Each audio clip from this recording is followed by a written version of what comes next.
வணக்கம். வாழ்க வளமுடன், வாழ்க வையகம். உலகத்து மக்கள் அனைவரும் வாழ்வாங்கு வாழ வேண்டும், வளமாக நலமாக சுகமாக வாழணும்னு வாழ்த்துறோங்க. திருவெம்பாவையில் பாதாளம் ஏழினும் கீழ் சொற்கழிவு பாதமலர் அப்படின்னு ஒரு வார்த்தை வரும். அந்த பாதமலர் இன்னைக்கு மார்கழி பூக்கள்ல ஏதாவது மலரை பத்தி பேசணுமே.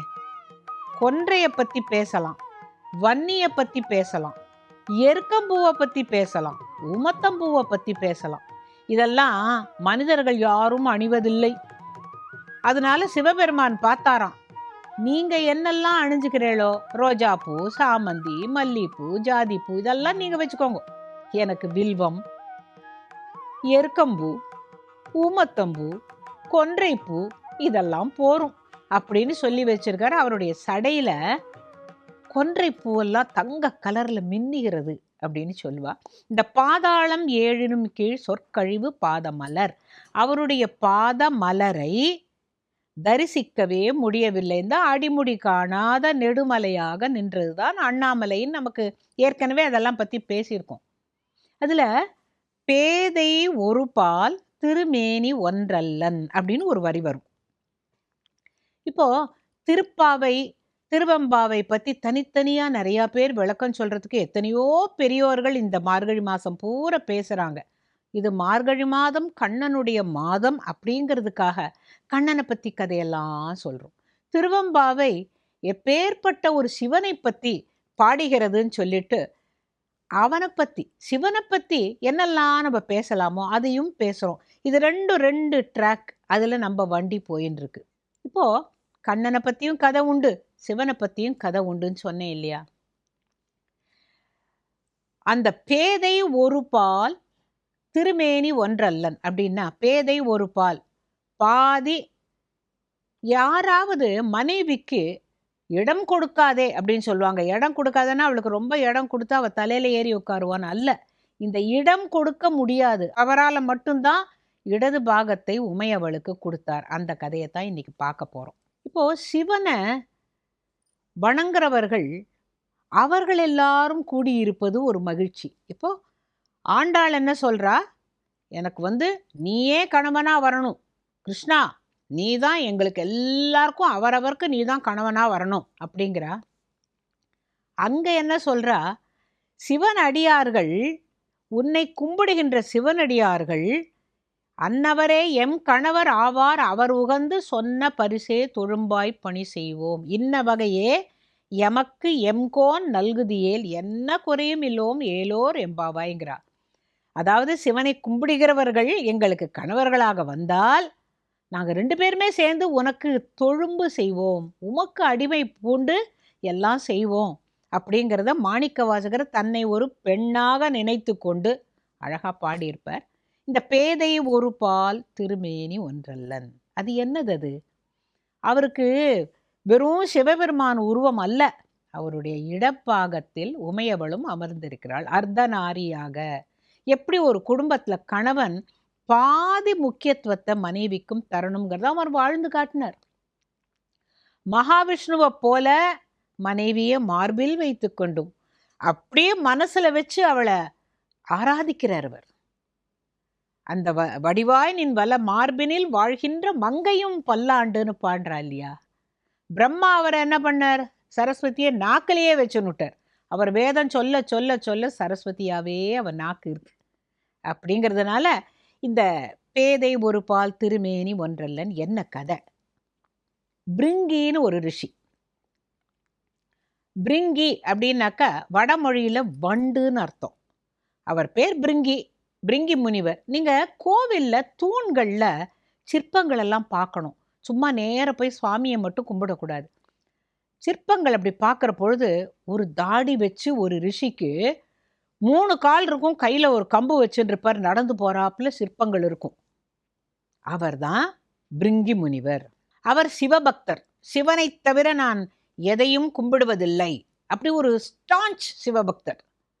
இப்போ நம்மளாம் அப்படி இல்லையே. பெருமாள் கோயிலுக்கும் போகிறோம், தாயாரையும் கும்பிடுறோம், சிவனை கும்பிடுறோம், பார்வதியை கும்பிடுறோம், கணேசனை கும்பிடுறோம், முருகனை கும்பிடுறோம். நமக்கு எல்லா தெய்வங்களும் பரம்பொருள் ஒன்றுதான். அவர்களுடைய அந்த வேறு வேறு உருவங்களை பார்த்து, இப்போ ஒரு குடும்பம்னாக்கா அதில் குடும்பத்தில் ஒரு அப்பா, அம்மா, அத்தை, பாட்டி, தாத்தா எல்லாரும் இருக்கிற மாதிரி எல்லாரும் சேர்ந்த அந்த தெய்வீக குடும்பத்தில் நாம் வழிபடுகிறோம் அப்படிங்கிறத புரிஞ்சுக்கணும். இவர் அப்படி இல்லை. கும்பிட்டால் தெய்வம், இல்லாட்டா இல்லை. கும்பிட்டா பரமசிவம், குடிச்சா நீர் மோருங்கிற மாதிரி தான். பரமசிவம் தான் அப்படின்னு சொல்லிட்டு கைலாசத்துக்கு போயினாராம். போன பொழுது ஒரு முறையும் என்ன பண்ணுவாராம், சிவனை மட்டும் வலம் வருவாராம். பார்வதியை கும்பிட மாட்டார், அந்த பக்கமே பார்க்க மாட்டார். 1 நாளாச்சு, 2 நாளாச்சு. அவர் ஒரு தரமும் கைலாசத்துக்கு வரும் பொழுது, சுவாமி இவர் என்ன நம்ம 2 பேரையும் தனிச்சு இவர் உங்களை மட்டும் பிரதட்சணம் பண்ணி நமஸ்காரம் பண்ணுறாரு அப்படின்ன பொழுது, அது அவருடைய விருப்பம் போல இருக்கு. நீ நானும் ஒன்றுங்கிறத அவர் இன்னும் புரிஞ்சுக்கல, நீங்கள் ஏன் அவருக்கு சொல்லலை அப்படின்ன பொழுது, நான் என்னுடைய பக்தனுக்கும் இப்படி செய் அப்படி செய் என்று சொல்லவில்லை. எனக்கு அபிஷேகம் பண்ணுன்னு நான் சொல்ல, எனக்கு அலங்காரம் பண்ணுன்னு சொல்ல, என்னை நீ மனதால் நினைத்தால் போதும்னு நினைக்கிறேன். அந்த விடை பார்வதிக்கு சரியா படலை. அவன் என்ன பண்ணினா, பிருங்கி ரிஷி வரார் அப்படின்ன உடனேவே கணவனோடு ரொம்ப நெருங்கி உட்கார்ந்துட்டாளாம். இடைவெளி இல்லாதபடி கணவனோடு சிவனும் சக்தியுமாக அமர்ந்திருக்கிறார்கள். இவர் பார்த்தார், ஓ இன்னைக்கு இவா 2 பேரும் ரொம்ப கிட்ட கிட்ட உட்காந்துருக்காளே, எங்கேயோ இடுப்பு கிட்ட சின்ன ஒரு துவாரம் இருக்கும் சொல்லிட்டு தன்னை ஒரு வண்டாக்கி கொண்டு அந்த வண்டு ரூபத்தில் சிவனை மட்டும் அவ 2 பேருக்கும் நடுப்புற தொலைச்சுண்டு போய் சிவனை மட்டும் வலம் வந்து வணங்கியிருக்க. பார்வதிக்கு ரொம்ப கோபம் வந்ததாம். உன் உடம்புல இருக்கிற சக்தியே நான் தான்.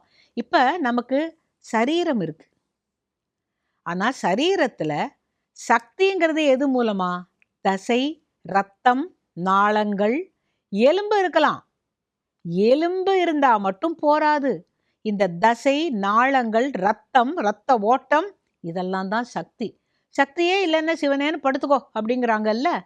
வெறும் சிவத்தால் ஒன்றும் ஆகாது அப்படிங்கிறதுனால அவ பார்த்தா, உமக்கு அப்படி என்றால் உங்களோட உடம்புல இருக்கிற என்னுடைய அம்சமாகிய சக்தி அம்சத்தை எடுத்து விடுகிறேன் அப்படின்னோடனே அவருக்கு அப்படியே உடம்பு தளர்ந்து போச்சு. என்ன, தசைகள் இல்லை, தசை நார்கள் இல்லை, ஒன்றுமே இல்லை, இந்த மஜ்ஜை இல்லை, ஒன்றுமே இல்லைன்ன உடனே அப்படியே தளர்ந்து போன போது, பரமேஸ்வரா நான் உன்னை இத்தனை நாள் கும்பிட்டேனே இதுதானா எனக்குன்ன பொழுது 3வது காலை கொடுத்தாலாம். 2 கால் முடியல.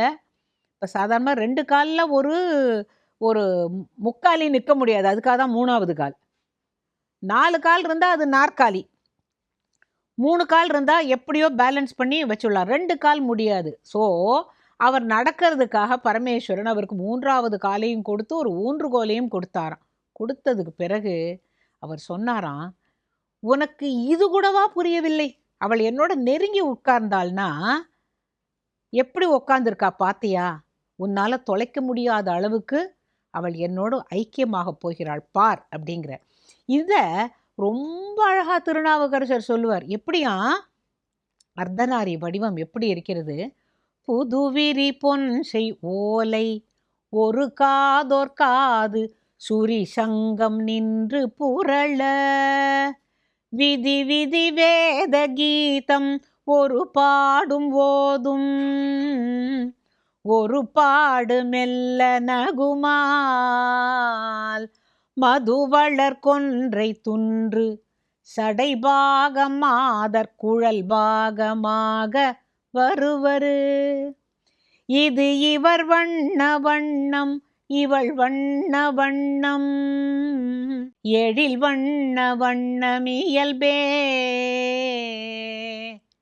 இந்த பார்வதியானவள் காதுல பொன் ஓலை போட்டுருக்காளாம். அந்த காலத்துலலாம் இந்த தோடு ஜிமிக்கியெல்லாம் வர்றதுக்கு முன்னால ஓலை இல்லை, அந்த காதோலை கருகமணி, அதுக்கு தான் இன்னைக்கு காவிரிக்கெல்லாம் விடுறோமே, அந்த ஓலையை சுருட்டி காதில் போட்டுருப்பாங்களாம். அப்புறமா அதை தங்கத்தில் போட ஆரம்பித்தாங்க. இன்றைக்கி கூட கேரளா பக்கத்துலலாம் பார்க்கலாம், பொண்ணு ஓலை அப்படின்னுட்டு அவங்க போட்டிருப்பாங்க. அவ காதில் பொண்ணு ஓலை இருக்கான், இவருடைய காதில் சங்கை அப்படியே குண்டலமாக அணிந்திருக்கிறார். விதி விதி வேத கீதம், அந்த சிவனுடைய வாயில வேதம் ஒலிக்கிறதாம். இந்த அம்மா சிரிக்கிறாள். அந்த ஒரே முகத்தில் ஒரு பக்கம் வேதம் ஒலி, இவ சிரிக்கிறா. ஏன் சிரிக்கிறான்னா, இப்ப இந்த வேத ஒலி ஒரு முறை ஒலித்தால் அது இந்த உலகத்தை போய் சூழ்ந்து கொள்ளும். அவர் ஓயாமல் வேதம் சொல்றதுனால இந்த உலகத்தை கவசமாக காப்பாற்றிவிடும் இந்த வேத ஒலி. அதனால் என் குழந்தைகள் காப்பாற்றப்படுவார்கள் அப்படிங்கிற எண்ணம் அவளுக்கு வந்து உடனே என்ன தோன்றது, உங்க குழந்தை எல்லாம் க்ஷேமமா இருப்பா அப்படின்னு யாரா உங்களை ஆசீர்வாதம் பண்ணா நீங்க என்ன பண்ணுவேள்? அப்படி வச்சுக்க மாட்டோம் முகத்தை. சந்தோஷம் அப்படிங்கிறோம்ல, அதை போல ஒரு பாடு மெல்ல நகுமாள். அவ சிரிக்கிறாளாம், இந்த உலகம் ரட்சிக்கப்பட்டு விடும், இந்த வேத ஒலியானது போய் சூழ்ந்து கொள்ளும், அப்படியே கவசமாக உலகத்தை காப்பாற்றும் அப்படின்னுட்டு. மதுவளர் கொன்றை துன்று சடை பாகம். கொன்றை, இன்னைக்கு வந்து மார்கழி பூல கொன்றை பூ பத்தி பேச போறோம்னு சொன்னேன் இல்லையா?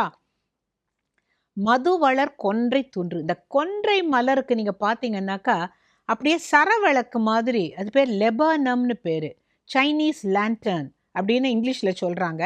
மஞ்சளா இருக்கும். கேரளால கூட திருவோணத்தன்னைக்கு இந்த கொன்னைப்பூ அத்தைப்பூ அப்படின்னு சொல்லிட்டு அது ரொம்ப விசேஷமா அது இது பண்ணுவாங்க, பூக்கோலம் போடுவாங்க. இது அப்படியே அப்படியே ஒரு கொத்தா தொங்கும். அதில் பார்த்தீங்கன்னா நிறைய வண்டுகள் வைன்னு சத்தம் போட்டு சுற்றி சுற்றி சுற்றி சுற்றி வந்துட்டு அது உள்ளுக்குள்ளே போய் தேன் குடிக்கும். மது வளர், உள்ள தேன் இருக்கிறதுனால மதுவளர் கொன்றை துன்று சடை பாகம். இந்த பக்கத்தில் அவர் செஞ்சடையான், இந்த பக்கம் அவளுடைய நல்ல சுருண்ட கூந்தல் குழல், அதில் இவ மலர் சூடியிருக்கா, கதம்பம் சூடியிருக்கா. ஒரு பக்கத்தில் கொன்றை பூ, ஊமத்தம்பூ, எருக்கம்பூ அதெல்லாம் வச்சுட்டு இருக்கார். இந்த பக்கத்தில் அவள் கதம்பப்பூ. கதம்பப்பூவில் அந்த காலத்தில் ஜண்பகம் வச்சு கட்டுவாளாம். சண்பகப்பூ, வெண் சண்பகம் செஞ்சண்பகம் ரெண்டு இருக்கு. இந்த சண்பகப்பூ வாசனை இங்கேருந்து எங்கேயோ அடிக்கும். இந்த குற்றால குறவஞ்சியில் சொல்லுவா, தேனலர் சண்பகவாசம் வானுலகில் வெடிக்குமா.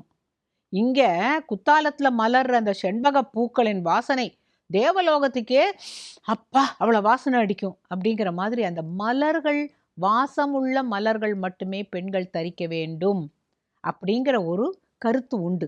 காரணம், அது உடம்புக்கு நல்லது. ஆயுர்வேதால பார்த்தீங்கன்னாக்கா மலர் மருத்துவம்ங்கிறான். அது என்னதுன்னு கேட்டாக்கா, ஆமாம், அந்த பூக்களை, காஞ்ச பூக்களை வச்சு இதை நீங்கள் முகர்ந்து பார்த்தாலே உங்களுக்கு இது சரியாக போயிடும், சைனஸ் சரியாக போயிடும். மலரே மருந்து, உணவும் மருந்து. இப்படித்தான் நம்மளுடைய நாட்டில் எல்லாத்தையும் பின்னி பிணைஞ்சு வச்சிருக்கா இல்லையா? அப்புறம் என்ன சொல்றார், இது இவர் வண்ண வண்ணம், இது இவருடைய அழகு, இவள் வண்ண வண்ணம், இவளோட அழகு, ஆக மொத்தம் அர்த்தநாரி வடிவமே அழகு அப்படின்னு பாடியிருப்பார். இந்த பாதாளம் ஏழினின் கீழ் அந்த பிரிங்கி முனிவருக்கு அந்த பாத மலரால் எப்படி அருள் பண்ணினார்னா, இன்னைக்கு நம்ம பரங்கி மலை பரங்கி மலைங்கிறோமே, அது பிரிங்கி மலை. எப்பவான நீங்க அங்க போனீங்கன்னா அங்க சுவாமி நந்தீஸ்வரராக விளங்குகிறார், நந்தி வடிவத்தில் இருக்கிறார். அந்த கோவில்ல நந்தீஸ்வரர் கோவில் பக்கத்துலேயே இருக்கு. பரங்கி மலைக்கு போனீங்கன்னாக்கா, அது பரங்கினாக்கா பரங்கிக்காய் அப்படியெல்லாம் எண்ண வேண்டாம், பிரிங்கி மலைங்கிறது தான் இன்னைக்கு மருவி பரங்கி மலையாக விளங்குகிறது. ஆக இந்த பாதாளம் ஏழின்மின் கீழ் சொற்கழிவு பாதம் அல்லர் போதார் புனை முடியும்.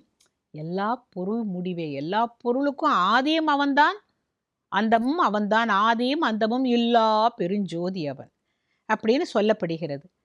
சரி, இப்ப இதே மாதிரி ஆண்டாள் என்ன சொல்லியிருக்கா அப்படின்னு கேட்டா, அம்பரம் ஊடறுத்து ஓங்கி உலகளந்த. இந்த அம்பரமே தண்ணீரே அப்படின்னாக்கா என்னெல்லாம் தர்மம் தெரியுமா? அம்பரம் அப்படின்னாக்கா வானம்னு ஒரு அர்த்தம்.